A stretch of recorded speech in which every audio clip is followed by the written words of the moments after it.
தற்போது கிடைத்துள்ள அண்மை செய்தி, பண மோசடி வழக்கில் கைது செய்யப்பட்டிருக்கக்கூடிய தேவநாதனிடம் போலீசார் தீவிர விசாரணை மேற்கொண்டு வருகிறார்கள்.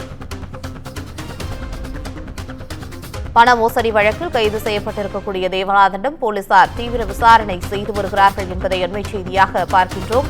நிதி நிறுவன மோசடி வழக்கில் கைது செய்யப்பட்ட தேவநாதனிடம் பொருளாதார குற்றப்பிரிவு போலீசார் விசாரணையை துவக்கியிருக்கிறார்கள். இதுகுறித்த கூடுதல் தகவல்களை தருவதற்காக செய்தியாளர் சுப்பிரமணியன் இணைப்பில் இருக்கிறார். வணக்கம் சுப்பிரமணியன், இது குறித்தான கூடுதல் தகவல்கள்.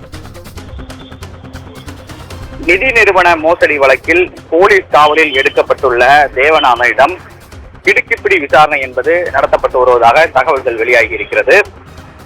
சுமார் 800 புகார்கள் இதுவரை தேவநாதன் உள்பட 3 பேர் மீது வந்திருப்பதாக காவல்துறை தரப்பில் தெரிவிக்கப்பட்டிருக்கிறது. அது மட்டுமல்லாமல் முதலீட்டாளர்கள் மோசடி செய்த வழக்கில் கைதாகியிருந்த தேவநாதன் உள்பட 3 பேரை 7 நாட்கள் காவலில் எடுத்து பொருளாதார குற்றப்பிரிவு போலீசார் தற்போது விசாரணை நடத்தி கொண்டிருக்கிறார்கள். சென்னை அசோக் நகரில் இருக்கக்கூடிய பொருளாதார குற்றப்பிரிவு தலைமை அலுவலகத்தில் வைத்து இந்த விசாரணை என்பது மேற்கொள்ளப்பட்டு வருவதாக தகவல்கள் தெரிய வந்திருக்கிறது.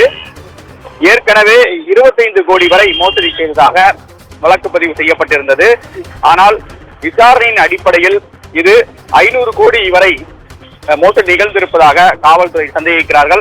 அதன் அடிப்படையில் விசாரணை என்பது தீவிரப்படுத்தப்பட்டிருக்கிறது. அது மட்டுமல்லாமல் இந்த வழக்கில் மேலும் ஒருவர் தலைமறைவாக இருக்கிறார். அவரை பிடிக்கக்கூடிய முயற்சியிலும் போலீசார் தீவிரம் காட்டி வருகின்றனர். போலீஸ் காவலில் எடுக்கப்பட்டுள்ள தேவநாதனிடம் பல்வேறு கட்ட விசாரணைகள் நடத்தப்பட்டு வருகிறது.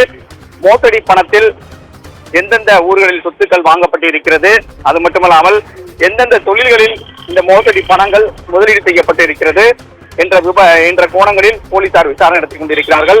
மேலும் குறிப்பாக இந்த தேவநாதனுடன் சேர்ந்து 2 பேர் கைது செய்யப்பட்டிருக்கிறார்கள். குணசீலன் மற்றும் மகிமிநாதன் ஆகிய 2 பேருமே இந்த மோசடிக்கு எந்தெந்த வகைகளில் உதவி செய்திருக்கிறார்கள் என்ற கோணங்களில் விசாரணை என்பது முடுக்கிவிடப்பட்டிருக்கிறது. அது மட்டுமல்லாமல் அடுத்த கட்டமாக இந்த மோசடி பணத்தின் மூலமாக சம்பாதித்த சொத்துக்களை முடக்கவும் பொருளாதார குற்றப்பிரிவு போலீசார் திட்டமிட்டிருக்கிறார்கள்.